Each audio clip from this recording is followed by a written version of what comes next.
একটা দিদিভাই ভিডিও বানিয়ে বলছে যে রোজ রোজ শাড়ি, রোজ রোজ কাপড় জামা নতুন পরো।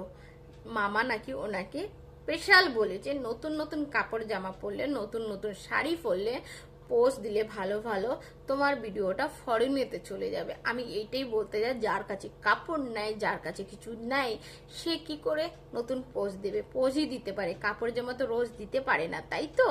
তাহলে সে কি করে? তাহলে নিশ্চয়ই মামু এটাও বলেছে যে তোমার স্বামীদের নিয়ে একসাথে একই পোজ দাও, তাহলে রোজ একটা করে স্বামী চেঞ্জ করো। নিশ্চয়ই তো এটা বলেছে। যখন নতুন কাপড় জামা পরতে বলেছে মামু, বলো দাদাভাই দিদি ভাইরা, তো নিশ্চয়ই তো এটাও তো বলেছে মামা যে রোজ এক স্বামী পাল্টাও। কেন তুমি একই স্বামীর পোজ দাও? তাহলে নতুন স্বামী যদি রোজ ধরো, তাহলে নিশ্চয়ই বাইরে ফরেনে তো জলদি যাবে। কি বলো দাদাভাই, ঠিক কথা বললাম না গালাত বললাম? জরুর আমাকে বলো দিদি ভাইরা। Bye bye.